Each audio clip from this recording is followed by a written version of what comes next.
Now we will have our first keynote speaker. This talk also will make a bridge to our second panel, a historical panel, learning from her stories, socialist legacies. Now we will have Magdalena Grabowska, who is a sociologist alumna of the Women and Gender Studies Department at Williams University. She currently works as assistant professor at the Institute of Philosophy and Sociology, Polish Academy of Sciences, and Graduate School for Social Research. She is the author of Broken Genealogies, Social and Political Activism of Women After 1945 and Contemporary Women's Movement in Poland.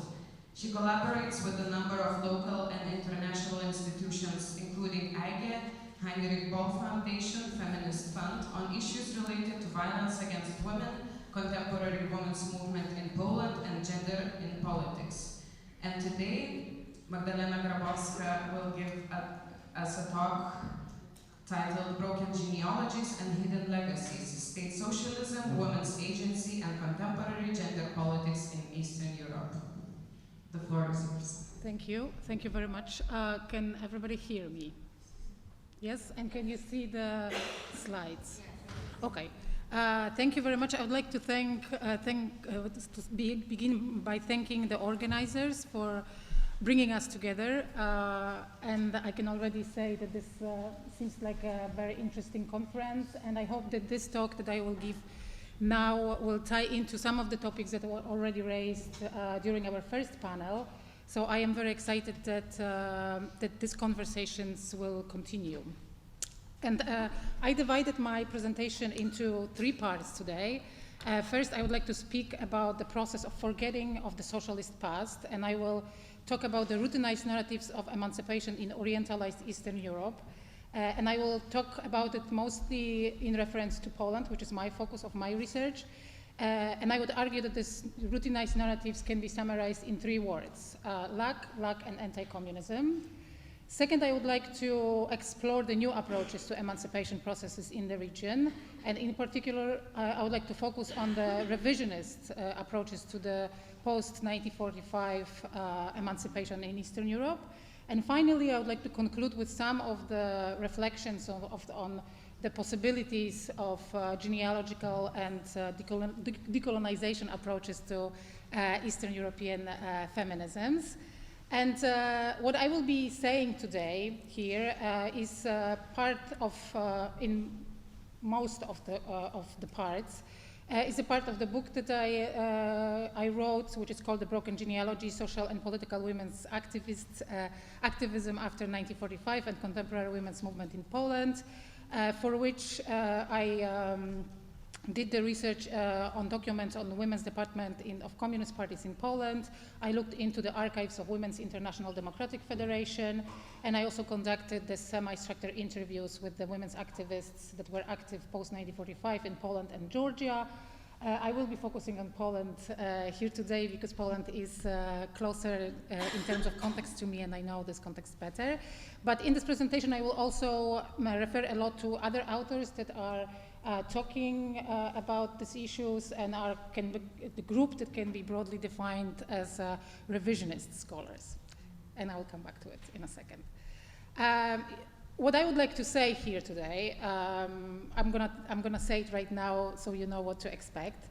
First of all, I would like to argue that feminism as a theoretical approach and social movement does not exist in ideological and intellectual vacuum. Narratives on emancipation and women's equality mirror mainstream discourses. They are constructed in certain social and political contexts.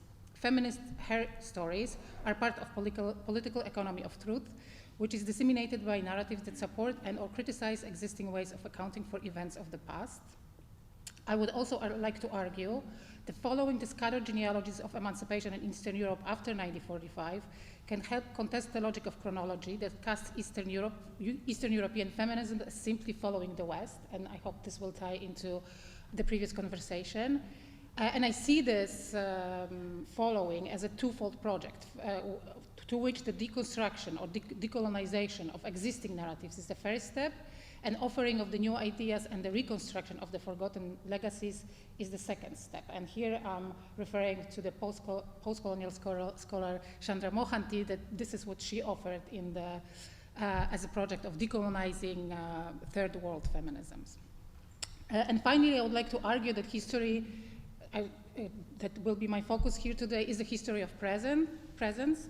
Past is an explanatory but not fully determining the way things are in the present. One cannot speak of a single particular or definite story or path that determines feminist trajectories.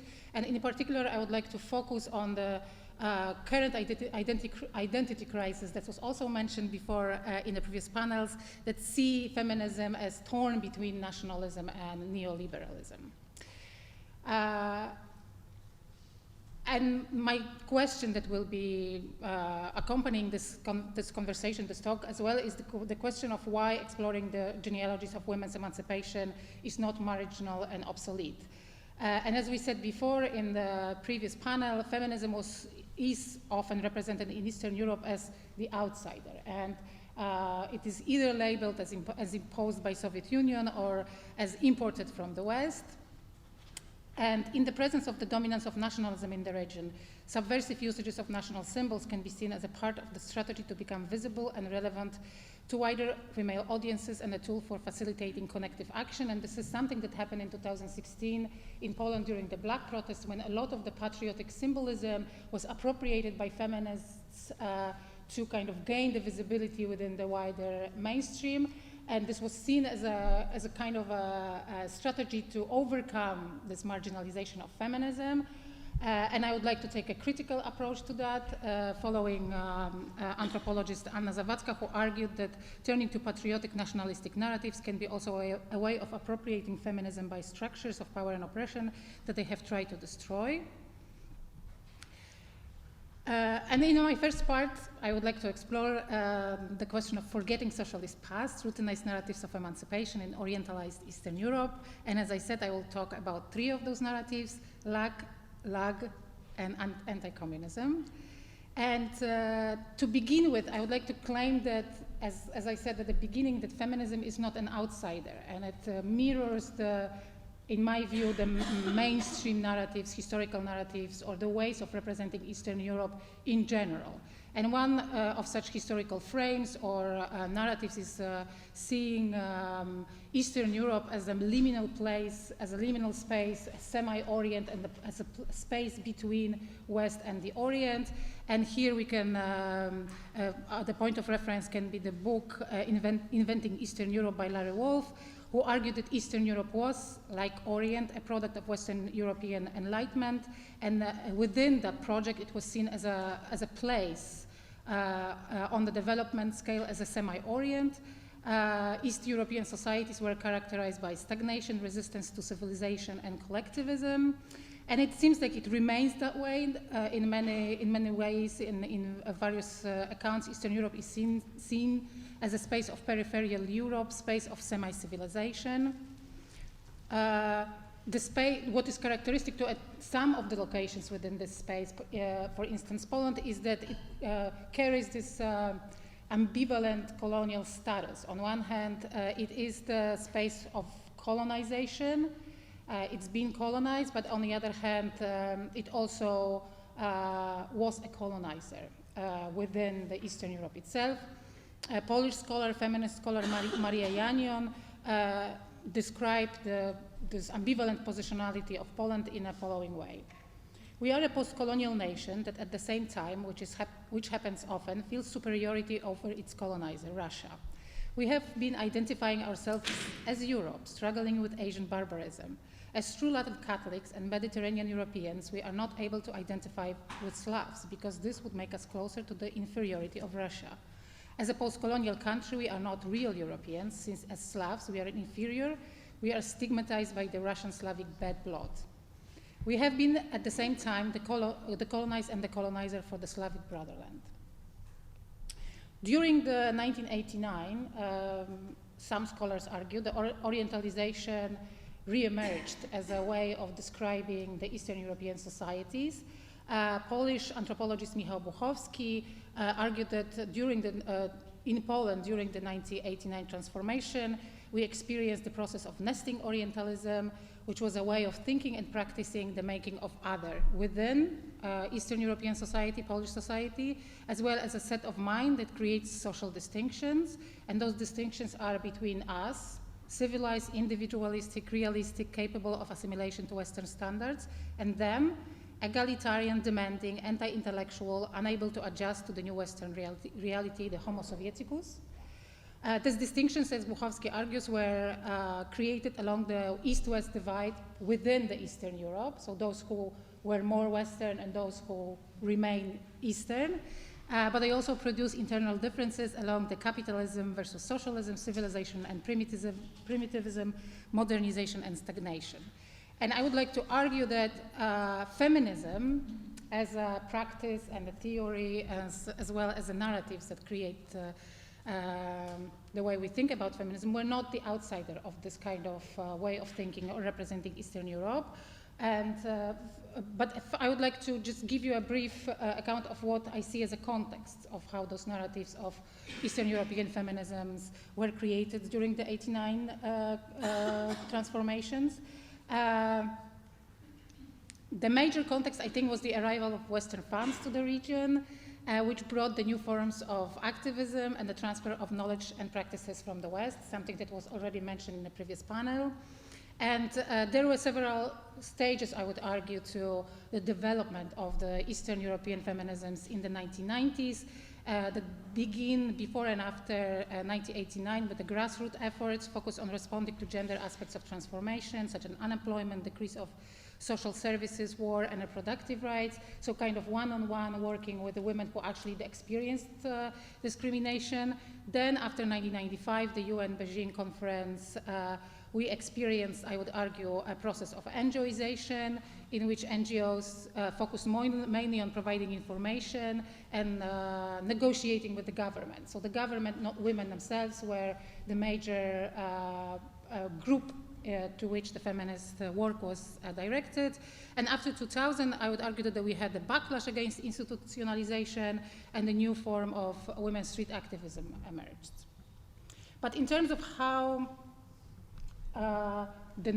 how Eastern European feminisms were narrated during that time period, the main, I think, narrative, or the first narrative that emerged, was the narrative of lack. And according to this kind of way of speaking of Eastern Europe or post-socialist or post-communist space was a space of lack of both feminism and liberalism.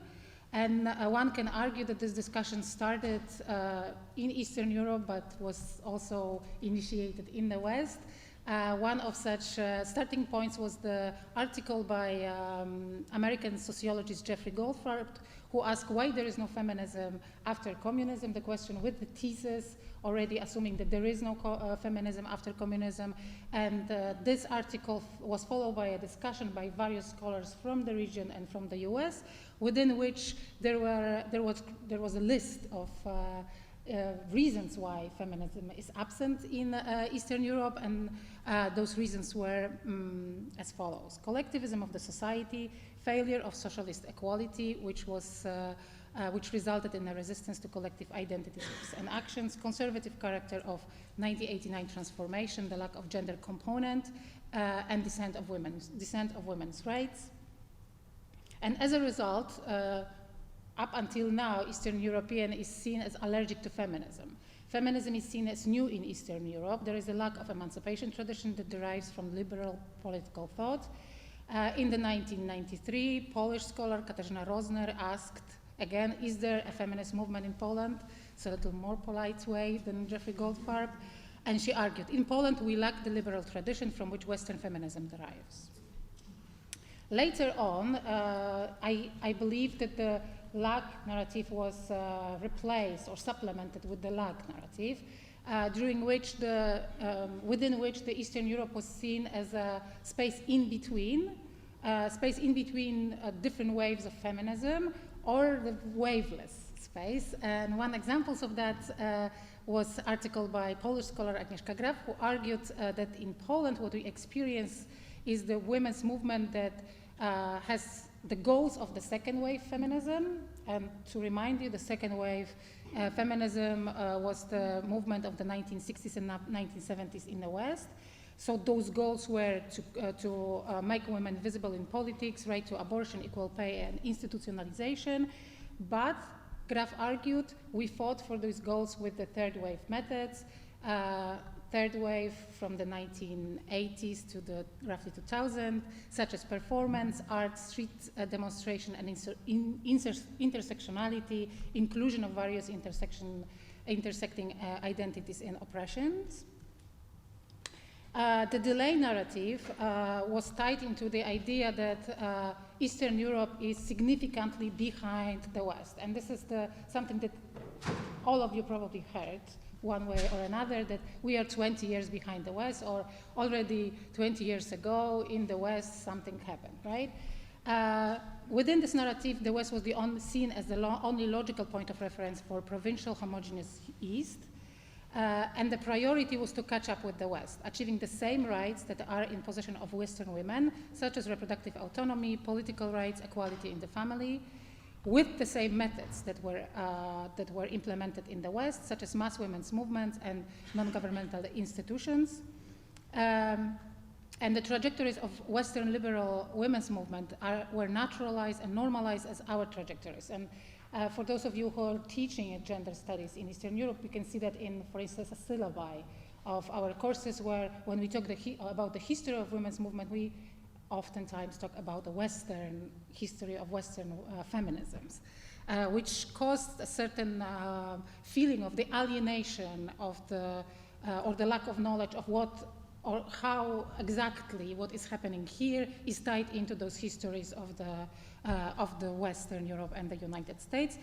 And not only the alienation, but also the internal divide within which there is a certain part of the Eastern European countries that are already at the doorsteps of the West, and these are so-called the Central Eastern European states, while the other states are outside of the European, Western European community, and these are most often the countries that didn't make it to the EU in 2004, but also that kind of identification with the West causes, I think, the alienation or othering of women who are from outside of the West. So immigrant women, Muslim women, and all of the non-European, non-Western others. What I think is binding all this, so the narrative of lack and delay, is the broader frame of anti-communism, something that was also mentioned here before. That idea that has several elements. First of all, it is constituted on the claim that communism was a version of patriarchy. In 1995, the Russian scholar Olga Voronina argued, the myth that women had equal rights and were emancipated in the Soviet Union masks the reality of Soviet state. Like all totalitarian state, is a manifestation of patriarchal ideology. What accompanies that idea that communism was a version of patriarchy is the concept that during communism, women were passive victims of the system. And that is expressed with the claim that after 1945, Eastern Europe was not a space in which authentic women's agency could occur. Women were passive victims of the system that was imposed from outside, but it also was facade. So it was on paper, but not really implemented in reality. What follows that argument is the idea or the claim that the women's organizations that were active at the time lacked authenticity and autonomy. Women were unable to organize and defend their interests, and they were pretty much the followers of the Communist Party directives. This whole anti-communist frame is complementary to the idea that there is no liberal tradition in Eastern Europe, because anti-communism communism is often seen as responsible for the demise of the liberal traditions in Eastern Europe. It is claimed that this is that time after 1945 when liberalism died in some, at least, of the countries in our region. And this anti-communism I also want to mention in terms of what are some of the important points within it. It's the assumed lack of continuity that was already also mentioned here, the idea that what happened between 1945 and 1990s has nothing to do with what is happening now. So there is a clear cut, and there is no continuity with the communist time, and also kind of claiming that there is also no kind of genealogical or generational connection between the women who were active during communism and us feminists who are active now. And this is kind of to claim that these women were not our foremothers. And in part two, I would like to explore the new approaches to emancipation processes in the region, and in particular the revisions of the post-1945 emancipation, and I will be focusing on Poland here.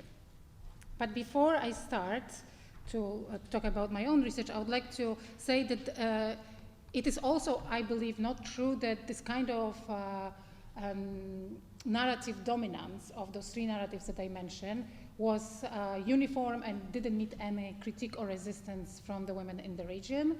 I would argue that there was critique already in the 1990s. For instance, Hanna Havelkova, Czech sociologist, argued as follows in the 1996.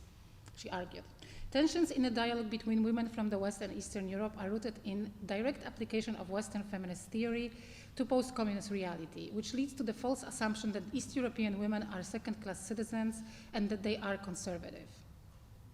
Christine Gozzi in 2004 argued that cultural feminism by design, that was based in the idea of universal patriarchy, was transferred to Eastern Europe by newly funded NGOs in after 1989, and it was complementary to capitalistic economy. So there was a feminism by design, which was parallel to the capitalism by design, and it focused on that idea of cultural feminism, but it really omitted all of the existing emancipation legacies in Eastern Europe, in particular the legacies of emancipation that happened during the socialist time and was related to the class emancipation of women.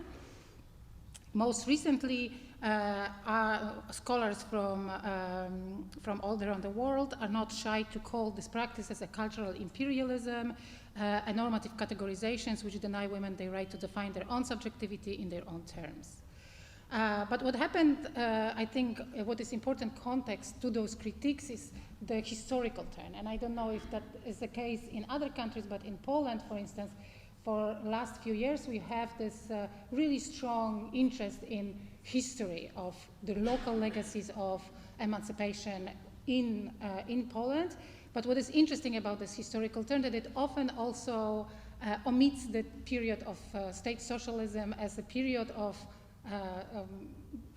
a gap or something that nothing happened there. So we talk about the emancipation before the Second World War and then the 1989, but kind of leave behind the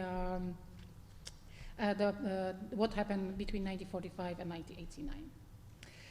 Revisionist scholars that I will like to focus on here today work in a number of disciplines, and they are also located in a number of different locations in Eastern Europe, Western Europe, and the US, and I will mention only a few of them. Francesca De Haan, who many of you who work in the CEU know, historian who works mostly in the archives and explores the international connectivities post-1945. Christine Gozzi, that I already mentioned, who claims the Second World feminists played an important role in creating what we call the second wave feminism. Małgorzata Fidelis, historian, Krasimila Daskalova, historian, Agnieszka Mrozik, who is here with us today, who works in the area or in cultural and literary studies. There are also scholars who oppose this trend, and some of you maybe know the article by Nanette Funk, American philosopher who in 2017 published an article who actually named that group of scholars revisionist scholars and claimed that this is a new trend in studies in Eastern Europe, that it's kind of in the opposition to what's happening before. she criticized this trend. So I'm just going to stop with this. These new approaches to emancipation after 1945, they basically focus on several things, but start with the assumption that there is a continuity between what happened between the post-1945 and post-1989 in terms of global and local engagement of women in the area of women's rights.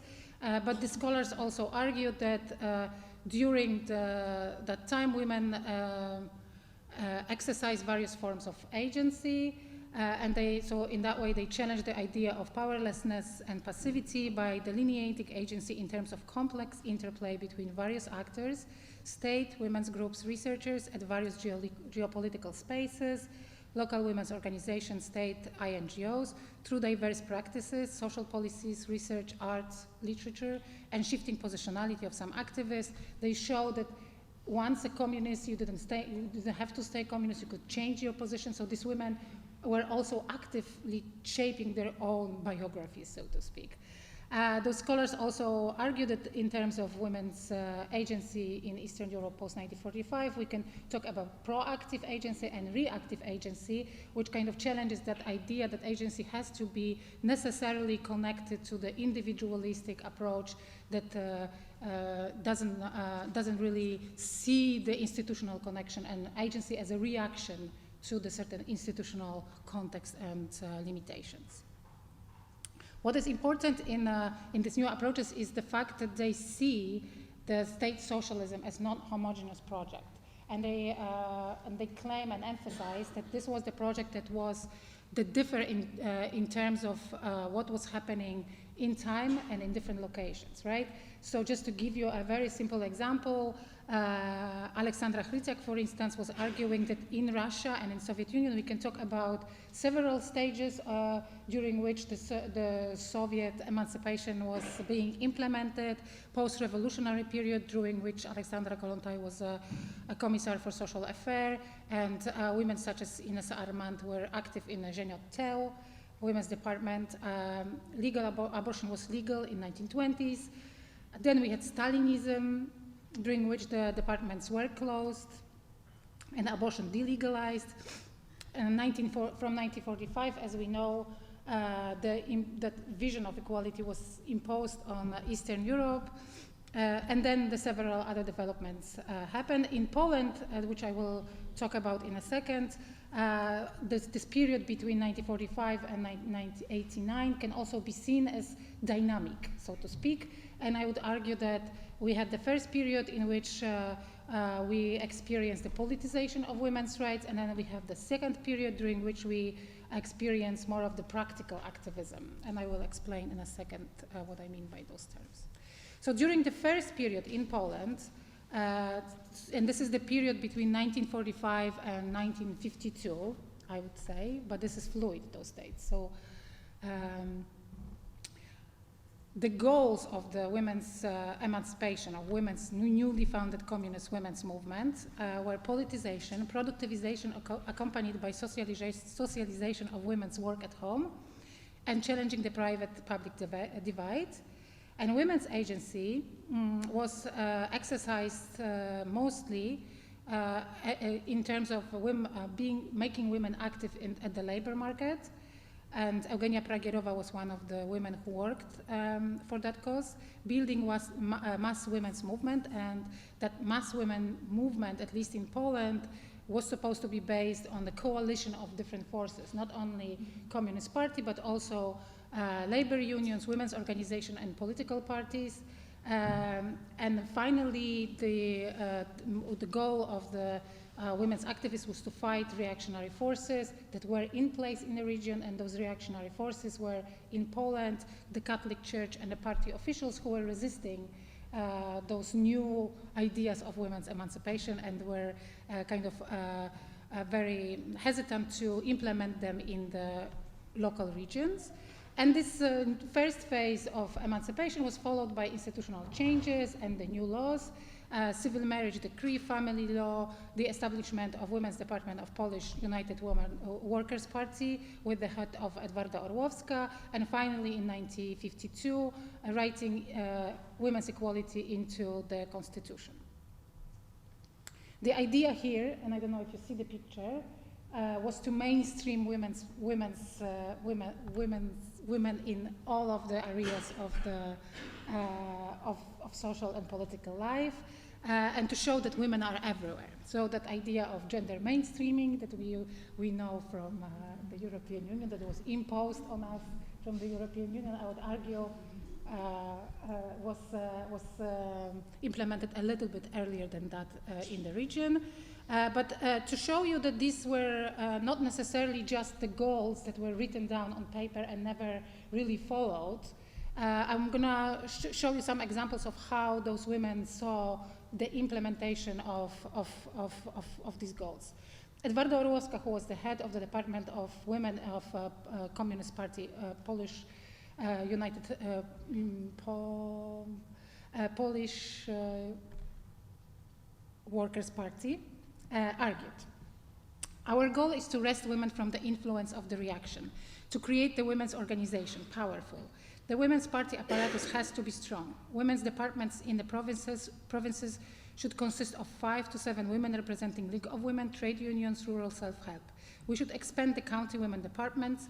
Wherever we have strong cadres, we can build units with the full-time employees. So this is the first time that the idea of not only building the coalition mass movement, but also institutionalizing feminism and making it a job to make feminism or emancipation part of the political project.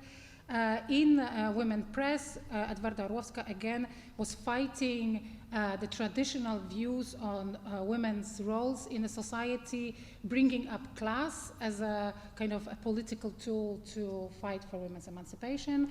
And she said, fashion, child, church, and kitchen are not the main interests of women. Enough of giving lead to 4 women, mayor and director's wife. These ladies do not work themselves. They most often do not understand the working person. They are empty inside. They should first learn from us. So this is the idea that there is 2 groups of women, that there is a working women and that there are bourgeois women, and they have a very opposed interests, so to speak. As you know, bringing women and mainstreaming women into the labor force was the main goal of the socialist emancipation. And in Poland, after 1945, the emphasis was also put on that, and that emphasis was also accompanied by a campaign, I would argue, in the press that talked about issues that are related to women being present at the labor market. So there was a talk about discrimination of women in the workplace, and oftentimes the example of women who actually experienced discrimination in the workplace were explored, and equality as a principle promoted by the state was very strongly promoted within the women press as well. That project of making women active at the labor market was accompanied by the, at least in the very early on period, by the idea that we have to challenge the private-public division, which means basically 2 things. 1, making women's work a public matter, and 2, bringing equality to home. And I'm going to give you 2 quotes from the press from the 1948 that talked about it, so you can see how this was framed in that post-war period. Irena Gumowska, who was the head of the Institute of Home Affairs, argued, women today must and want to work. In Poland after the war, we created various forms of socialized collective households. Here the main goal is to create daycares, canteens, and kindergartens. Then mother and children homes, social laundromats, social bakeries, and other social services and cooperatives. And another journalist, writer said, we will consider household labor regardless of sex. We assume that everybody works at home And as a consequence, everybody has the same rights and duties. There is nothing in household chores that should be done only by men or a woman, a girl or a boy. So this seems very progressive, I would say, for the post-war 1948 period. What is interesting, and what I would like to mention, and it connects us to our discussions before, is that when we look at what was happening in the West at the same time, the goals of the progressive Western movement, the US, for instance, movement, were exactly the same as the goals of the communist women's movements in the Eastern Europe. And one example of such progressive women's organization is the Congress of American Women that was founded in 1946 in New York City. Basically, this was the organization that was funded on the principle of the positive peace, a doctrine or an idea popular among American socialists of the 1930s and 1940s, according to which phenomena such as European colonization and Jim Crow laws in the United States were instances of institutional racism and international imperialism that had the same origins as institutional violence against women and discrimination against women. This was the organization that was investigated in 1945 by the US House of Un-American Activities and was claimed to be the foreign agent and delegalized in the 1950s. What is interesting is that this organization was the organization who created the documents in which they stated the major goals of the progressive women's movement of the 1940s. And if you look at the goals, they were pretty much the same goals, like I said, the goals of the Eastern European feminisms or women's movement. First of all, they wanted to enforce women at the labor market, and they wanted the state to be responsible for doing that, so they demanded that the government will implement the full employment bill for women and equal pay, right? So they wanted the government to do it. Then they wanted to acknowledge the work of the labor done by women in the household, demanding free public childcare centers for children after 5 and school-age children, low-cost carry home dinners, cooked in school, extension of federal school lunches, extension of low-cost in-plant feeding, so that all industrial workers can obtain hot, low-cost lunches on the job. So basically the same idea, to bring the household chores such as cooking and childcare outside of the house and making the state responsible for doing it. Politicization of women's rights. They demanded establishment of women's program in political parties. And specifically to the United States, they also already in the 1940s talks about the double oppression of African American women, claiming that as women's movement, they have to take into account the white women's position is different from the so-called women of color. This, as I said, I argue that there are two periods, and the early post-war period ends in the early 1950s in the United States. As you saw, there was the delegalization of that of the communist organization. In Poland, on the other hand, we also have de-Stalinization and thaw, which is has an ambivalent effect of let's say, an ambivalent effect on women's rights, because what we experience in Poland is the turn towards the nationalism, which is accompanied with the return to the pre-war ideas about gender equality. Basically, the idea of gender equality is being reduced to the idea that women should be able to combine the housework and the paid work, but instead of making the housework social work, the idea was to modernize the individual households, right? So the state is moving away from moving away its responsibility to take over the housework, but it wants to support women in making their household more modern. This is a kind of a backlash, one can argue, against women's rights, but that doesn't mean that the women's agency dies there. And this is the moment that I will argue that proactive agency transforms into reactive agency. So women's organizations are more connected to what is happening in the Communist Party, but that doesn't mean that they are not doing anything. One example of that is that in 1956 in Poland abortion becomes legal, and this is not happening without women. If you look at the discussions around that, there were a number of women who were active within the discussion, among them Maria Jaszczukowa, Wanda Gościmińska, or Zofia Tomczyk. The first woman becomes a minister in 1957. 1966, Women's Council is being established. And later on in 1986, Poland has the first plenipotentiary of women's rights, Anna Kędzierska. So basically, what does it say? What I said says about East versus West feminisms and exchanges. And I would like to argue that these new approaches to emancipation after 1945 hint that there are various intersecting emancipation paths in East and West.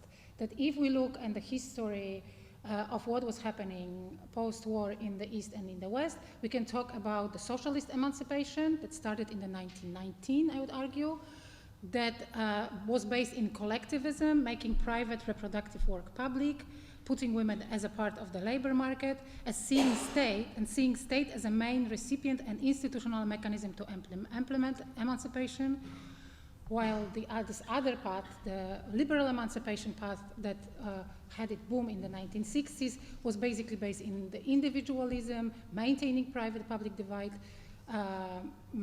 claiming women's political rights and emphasizing activism in social sphere, so making civil society as a sphere in which women should fight for women's rights. So on one hand we have a state, on the other hand we have a civil society model, I would argue.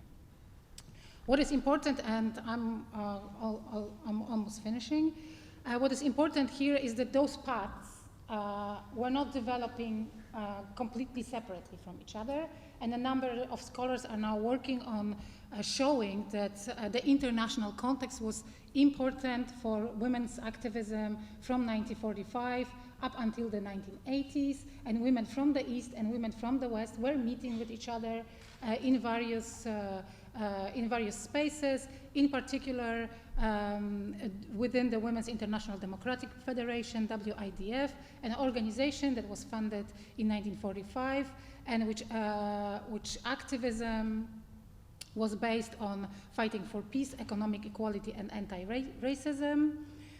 Those scholars argue that activists from Eastern Europe were initiators of the crucial documents in the area of women's rights.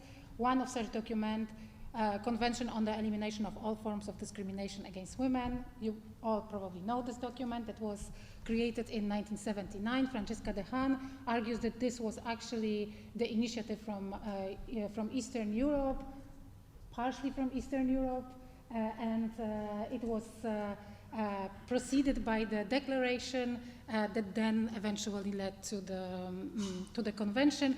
Agnieszka Mrozik will be talking about the Polish aspect of it, of this process, I think today, later on. What is important to notice here, and I've already said it, but I want to emphasize that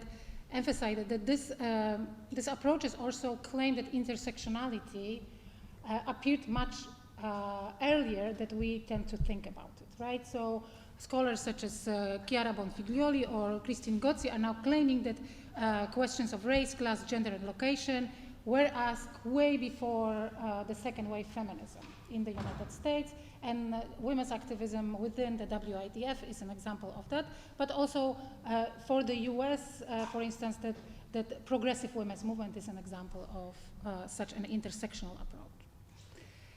So this is the photo of the women's WIDF gathering. Some of the women who were active in the WIDF, Eugene Cotton, who was the main figure of the organization, Nina Popova and Valentina Tereshkova, who you probably all know as the icon of the communist emancipation in Eastern Europe. In conclusion, and I have several sets of conclusions, First, what are the conclusions for the Western women's movement? I think that the main conclusion is that communism and anti-racism were there before the second wave feminism. And there is a number of recent publications that argue that progressive communist women's movements that focused on state policies preceded the formation of second wave feminism, which is now seen mostly as liberal movements outside and against the state. And one of such books that maybe you know is the Betty Friedan, The Making of the Feminine Mystique, within which the author argues that Betty Friedan had its roots as a young person in the communist progressive movement, which she later denied, becoming a liberal women's activist. But if we look as a whole of where the second wave feminism is coming from, a lot of this was actually originating from the progressive and communist women's movements, and there is a number of scholars that are saying that, but they also mention that what is happening in the Western context is very similar to what is happening in the context of Eastern Europe, which is that anti-communism as a historical and political force and the Cold War paradigm as a mode of knowledge production is a major force in rejecting progressive movements as a part of women's movements history in the West and in Eastern Europe. So this is that anti-communist frame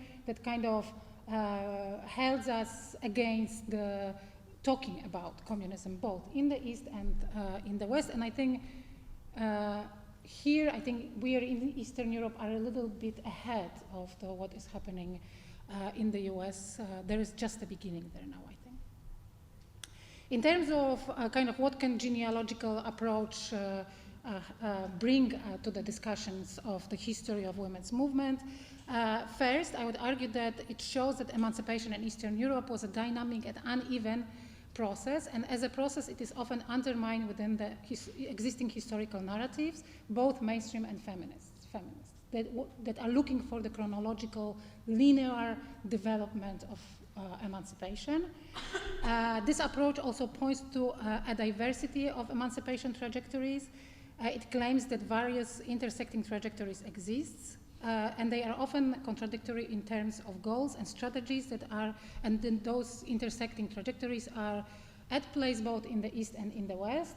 So tying it to the discussion this morning, I think we can say that there is the trajectory of liberal feminism, but also the trajectory of communist feminism in Eastern Europe, and they don't have to have similar goals, but they here. So even if they are contradicting, they are within the space, right? This approach contests linear chronological approach to history of emancipation and may lead to the reframing of the question of the beginning of the feminism. Where and when feminism, modern feminism or modern emancipation began.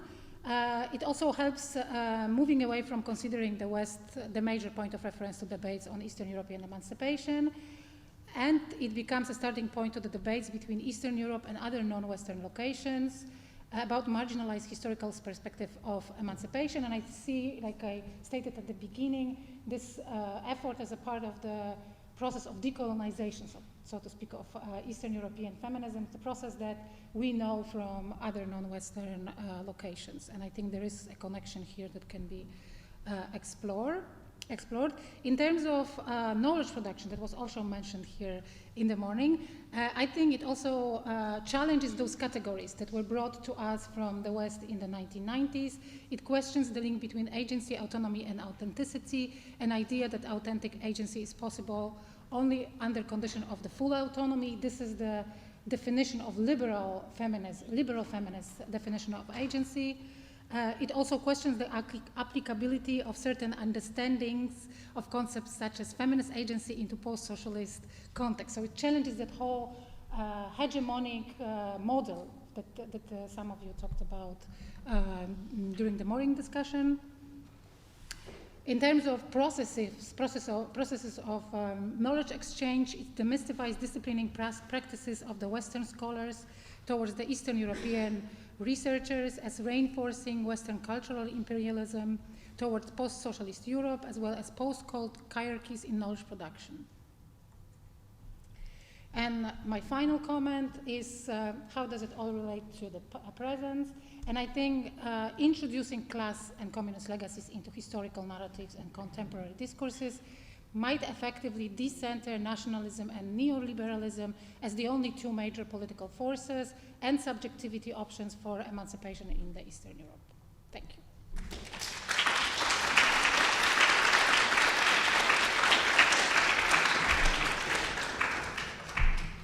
Thank you very much for this exciting presentation. It was even making fun of me how much I nodded.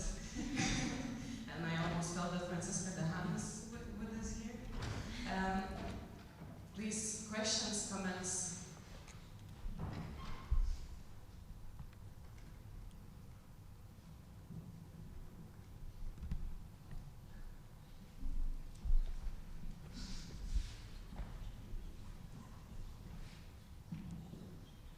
Thank you very much for your presentation. My name is Galina, I'm from Ukraine. In your conclusion, you make a lot of different points on how revisionism is a helpful approach, but maybe I'm reading this wrong. At some point it seemed that some of the conclusions are that certain ideas first originated in the East and not in the West, and that this is like a very important takeaway. And my question is, do you think it's possible to challenge this Western notion of progress without trying to claim that actually in the East we did it first? Or that there is this book by Joanna Mizelinska, Robert Kulpa, right, that also challenges and tries to recenter Western sexuality studies, but in my opinion also a little bit saying that maybe we are in Central Europe and not just Eastern Europe. And so is it possible to move beyond this categories of who was first and who is more central, if that makes sense? Thank you.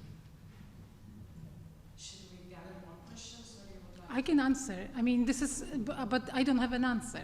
I think this is the question that is tricky in a sense that on one hand, I think potentially there is such a possibility to reclaim Eastern Europe as a space of the origin. But I think there is a first problem with that is that it also employs that idea of who's first. So this is the Cold War dynamic again, right? So this is the East was first or West was first. And I think the whole idea of the revisionist project is to show that there are many origins, that we cannot really point to one and say, okay, we won. We are the pioneers, right?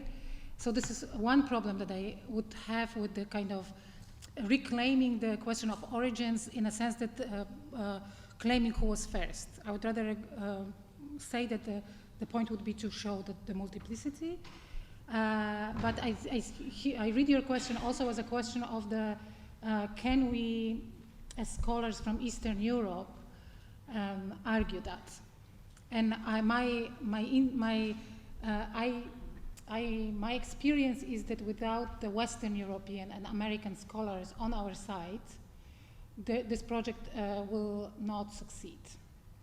You know what I mean? That giving the power dynamic of the academic life and where Eastern Europe is located within the international women and gender studies or feminist studies or queer studies, we have to kind of tap into whatever is being told in the United States right now and say, okay, we also are saying that. So that's why it's very important that scholars like Christine Gozzi, who is an American scholar, are putting this question in the center of their questions about American history.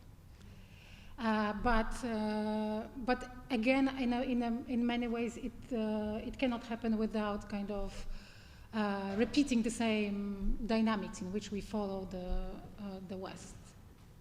And this is the internal question, I think, that we all struggle with, right? how to make those topics that are interesting for us, interesting to the Western Academy.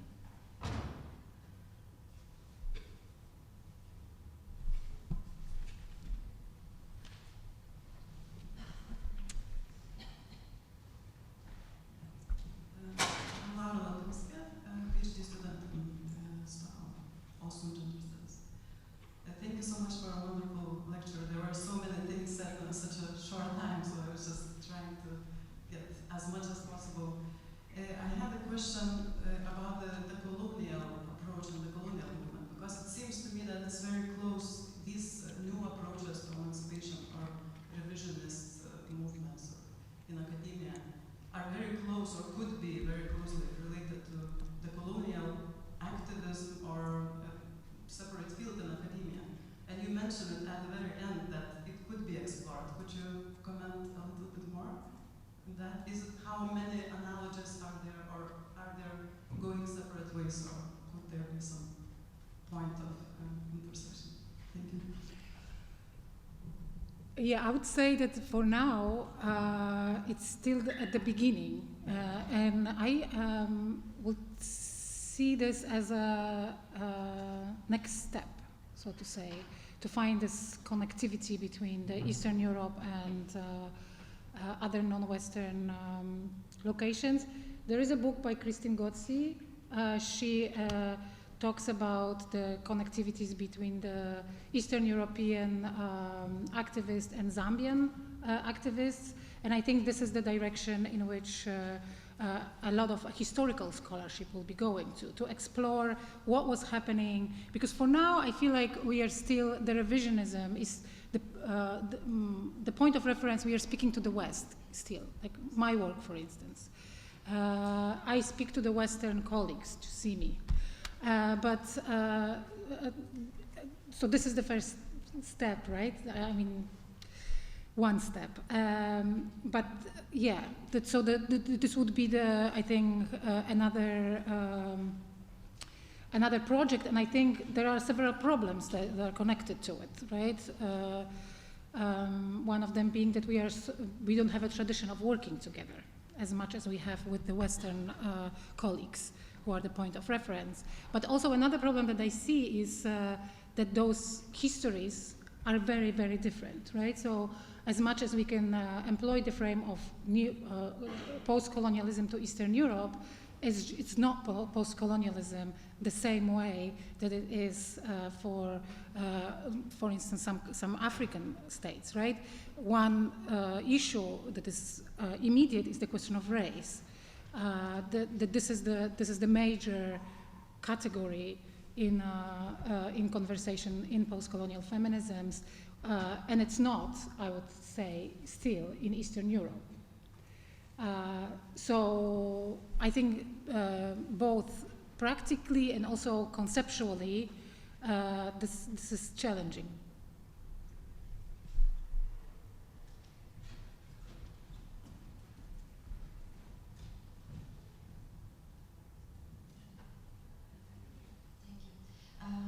You mentioned in the presentation that the goal of Western and Eastern feminists were basically the same in the post-war period, right? And then you listed the goals. And then these goals actually are very much connected to the working class women, right? And then my question would be, first of all, do you think that now the goals of Western and Eastern feminists, Eastern European feminists are different?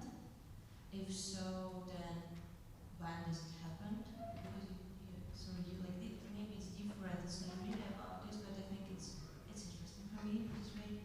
And how then these goals are related to working class women these days as it was before?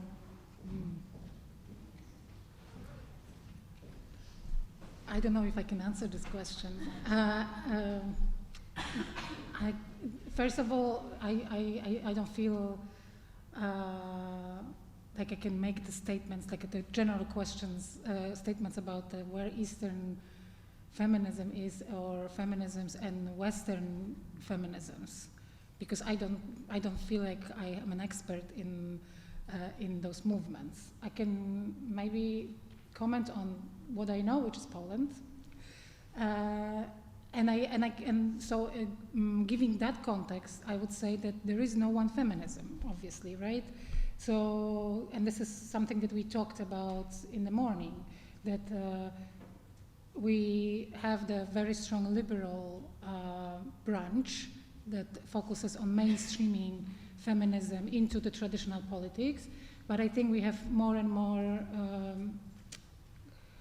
class-based activism in Poland, for instance, right? And I would say that this is similar to what is happening in the US, for instance, right? Yeah, so, but I can't really give you an expert answer.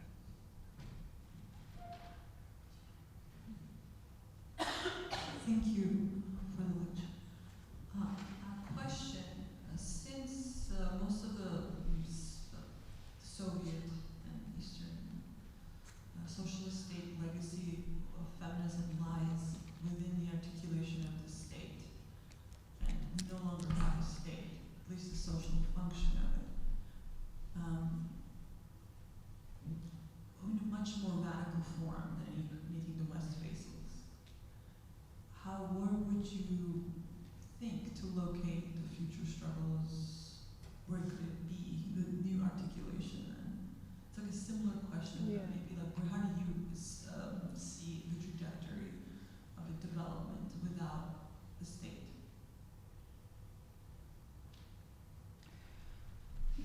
Another very difficult question. You're asking me about the future, right, of the feminist struggles. I think the point that I was trying to make is that for me the major goal would be to overcome this kind of trap within which feminism in my country, for instance, is. So on one hand we have the liberal approach, the neoliberal approach, and on the other hand we have a rising nationalism and the kind of like, which in many ways I think it's not happening now, but in the past some feminists were flirting with the patriotic feminism, right, as a way of mainstreaming the feminist ideas into the Polish society, right? So there was this desire to, and it was connected to many different things, like singing the national anthem at the demonstrations, claiming the national symbols, carrying the national flag, right? So this was one, the national or patriotic feminism, and on the other hand we have the liberal feminism that connects with the individualism and kind of this Western path, right? I would say that for me the project would be to look for something else, that and that I locate that in the tying into the communist legacies, right? Which is super hard in what is happening now in Eastern Europe, because, and this is also I think relates to your question, the communist or the left-wing parties are also anti-communist parties, right? So and the whole idea is that, and if you look, for instance, if how feminists are fighting the accusations of being a gender ideology, is also kind of trying to say that this is not who we are. For instance, we are claiming we are not trying to change the family structure, or we are not trying to change the sexuality of children, but we do, right? And because we are still working within the frame that is given to us, we are so afraid to say who we really are that we can never say like this what we really want to say, and that is why it sounds inauthentic. You know what I mean? So I think the bigger project for me would be to tie into, like, to say the truth, which is probably absolutely unrealistic. Yeah. Hi, thank you for the lecture again. I'm Anna from Hungary, and I have a question about Poland, which also is building on what you were already saying now.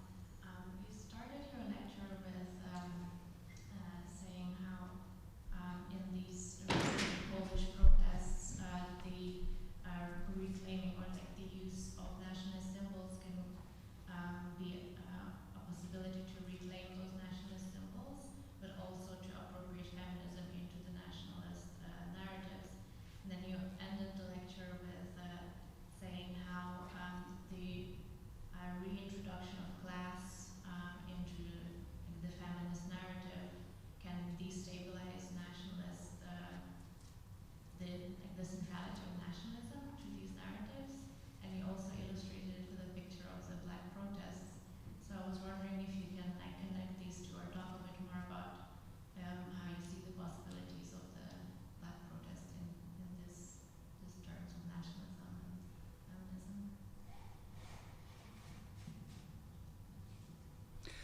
I was referring to a part of the black protest, and maybe I should go back to that photo, because they're basically the symbol of the fighting Poland, right? You know, the symbol. It is the symbol of the fighting for Polish independence during the Warsaw Uprising in 1944, right? And the way it was appropriated by the women's protest was that the woman was kind of put into with the breasts, right? And one of the slogans of the black protest was fighting for an independent Polish woman, right? So, and then there was discussion within feminism if this is the path that we want to take. And some feminist scholars and activists would say that this is the only path, because feminism was for so long marginalized and being seen as an outsider of the public debate, that giving people something that they are familiar with can make it easy to, to fight for the goals that we are fighting. And I want to make it clear that I disagree with this. And I think that in particular in Poland right now we are at such a stage of nationalism where any way of tying feminism to nationalism to me is the appropriation, and it's kind of like trying to inscribe feminism into something that is profoundly anti-feminist and anti-women and anti-human, and right. So bringing the class and communist legacies, I think, can be an alternative to that. But again, I cannot really give a practical answer to this, how to do this. And especially when you think about that, if you look at the history of communist Poland, I would argue that communists also failed in doing that, in fighting nationalism in Poland, and at some point they had to reclaim nationalistic discourses in order to be, to find legitimacy in the society. So, thank you for this very inspiring talk. I have two questions, one related to what you just said, but first the other.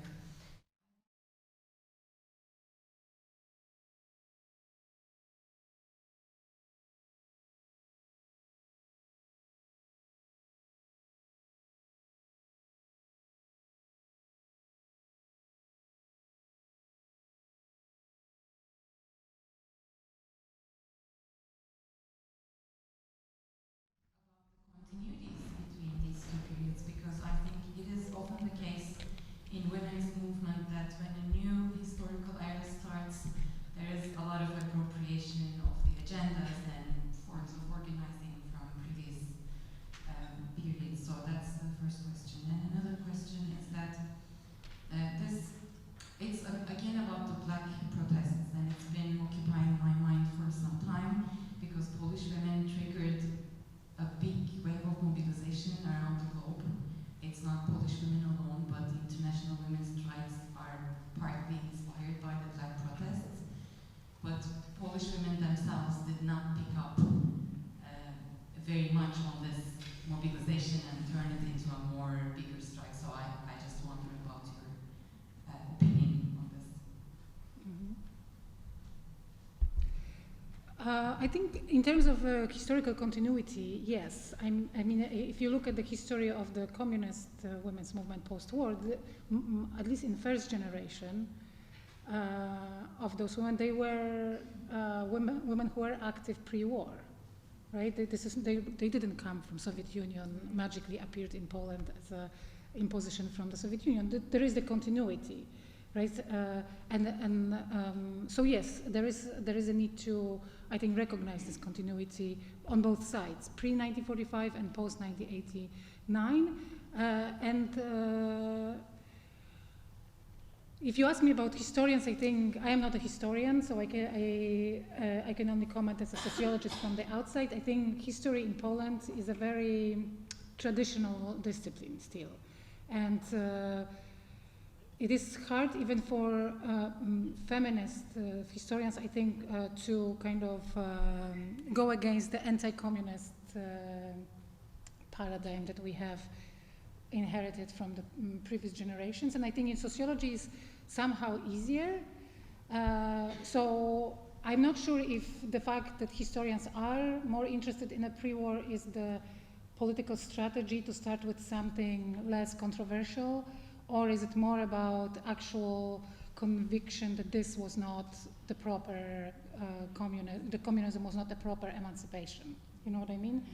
If it's about strategy, or is it about assumptions that historians still have? I can tell you that because there's historians who are doing history in Poland, but there's also women's organizations that are doing history in Poland, right? This is the mostly oral history and so on.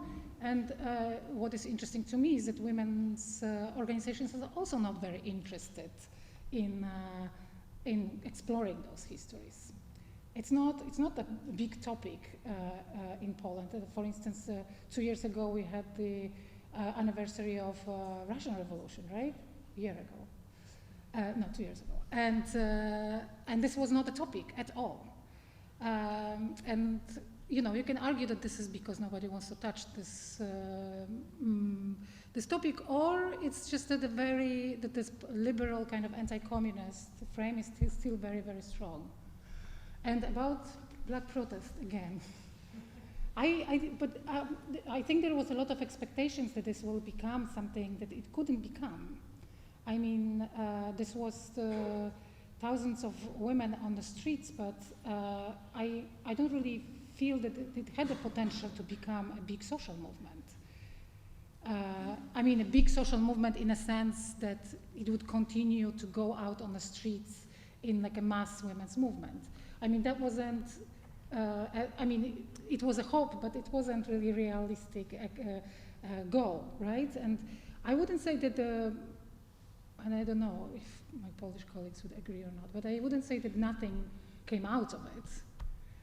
Because if you look at the last 4 years in Poland, this was the only protest that was successful in Poland against the ruling party, right? That they actually stopped the reform, the proposed reform. So in that way, it was successful, right? And this was not picked up by the government yet since then. But on the other hand, if you look at the developments of what happened in political parties, now we must say this wasn't successful because again, we don't see those women on the electoral lists, for instance. We have elections on Sunday, and those women are not there, right? Those activists. So I just think we have to change thinking about those, expecting so much from this protest, because we want them to be something that they cannot be. And then we're disappointed in women.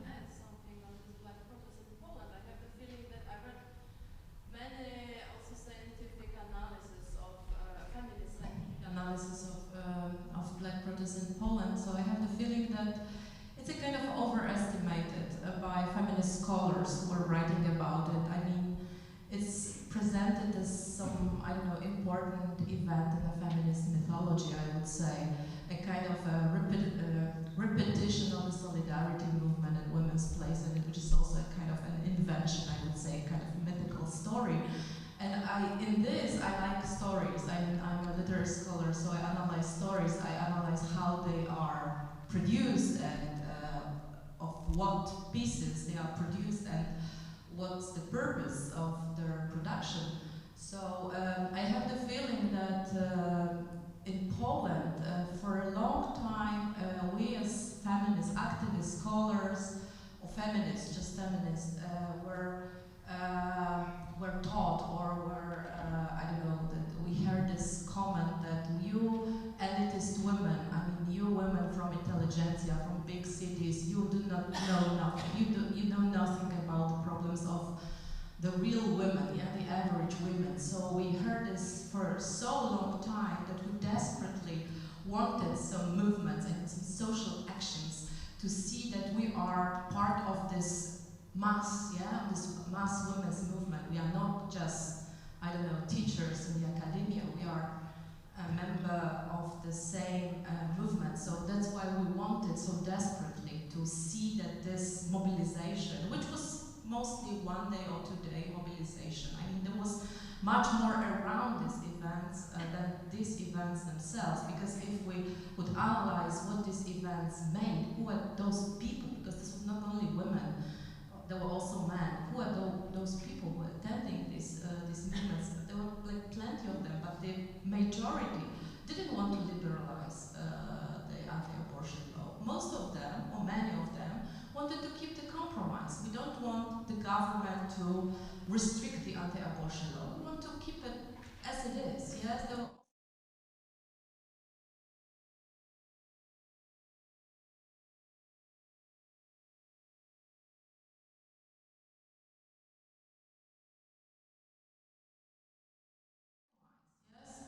and this movement is very important. They were organized in 2016. There was also 1 day in 2017 or something like this. They were raised on the wave of anti-peace, on the anti-law and justice rule atmosphere. Yes, there were some protests before the anti-government. So it's good to see these protests as part of the broader context and not to focus only on this, I don't know, what we want to have and inventing this mythical story and doing ourselves good. Yes, we have this solidarity. Women who are not so, let's say, feminist, but we want to believe that they were this, I don't know, this progressive, emancipatory wave. And now we contemporary living feminists, women wanted to have, I don't know, to feel that we are the member of this mass. This is how I see it. I mean, I wasn't very much involved. I was attending, but I was at this protest, but I wasn't, you know, so involved to see that. Well, this is it. We have it. Yeah. So maybe I'm a bit critical, but I try to see it from a, let's say, distance. I mean, I agree with Agnieszka that there is some like a need to create the myth and also one of the interpretations that I read about Black protests was that this is when feminism started in Poland, right?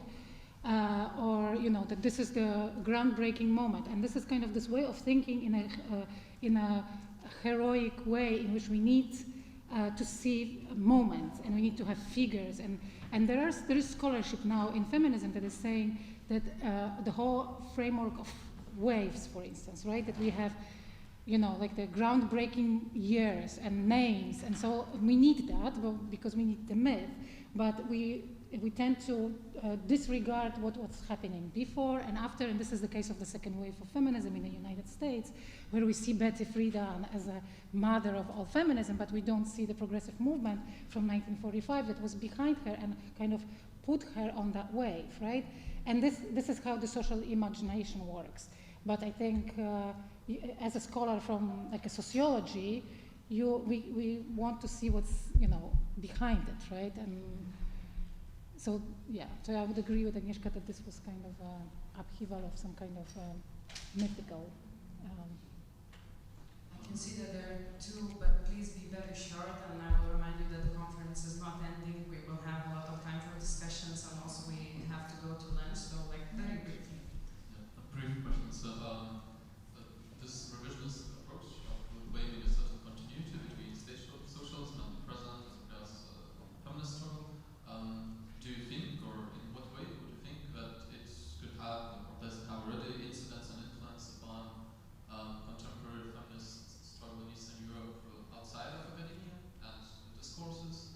Like, for example, like I'm not sure, so I wonder, like, do you know if there are any collectives, either institutionalized or not, which think of themselves in a sense in these terms of continuity? I don't know about any of such initiatives at this point in activism.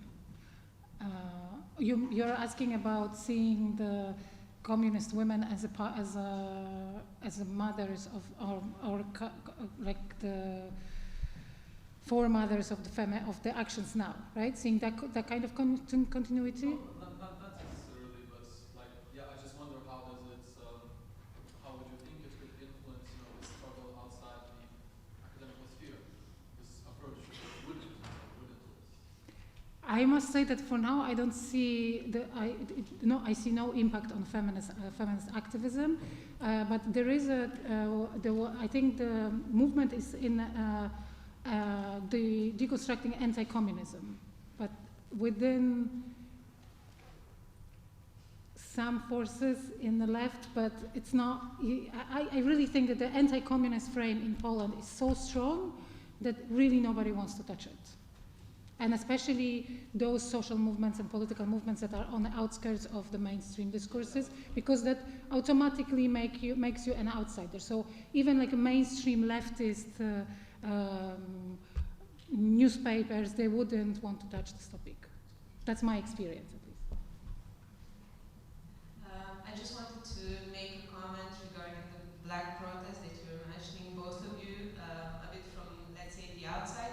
I have the feeling that, these expectations regarding black protests were also linked to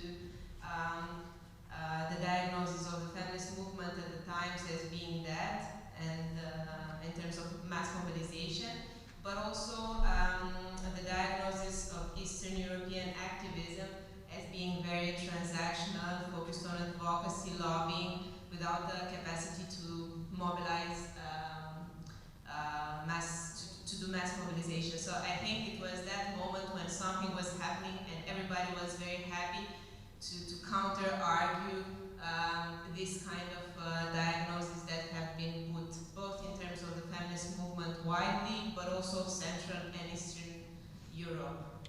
Yeah, I agree, but I think that this was the way that mainstream public perceived it, because we as feminist scholars, we know that this is not true about, I mean, I know that this is not true about Polish feminism, that it was dead and nothing was happening, and then it was only limited to, negotiating with the state and being in NGOs. I mean, it's not true, simply not true. If you look at what was happening since 2000s, when the street manifestations started, there's intersectional movements, there's a feminist fund that was funded a few years ago. I mean, there's a lot of grassroots activism. This activism is just not being noticed by both the general public and some feminist scholars, right? And if you, because I think it goes against that kind of routine narrative that we have, that there is nothing in Eastern Europe, that we are behind the West, and and if we are doing something, we are just following the footsteps of the Western feminism, and then you have this kind of something that fits into that narrative. Oh, they woke up finally out of nowhere, after 25 years of nothingness, then it's thousands of people on the street, which is simply not true if you're studying history of the 25 years of feminism in Eastern Europe. So in general, yes, but I think from the local perspective, we know that this is just simply not true. Okay, thank you very much.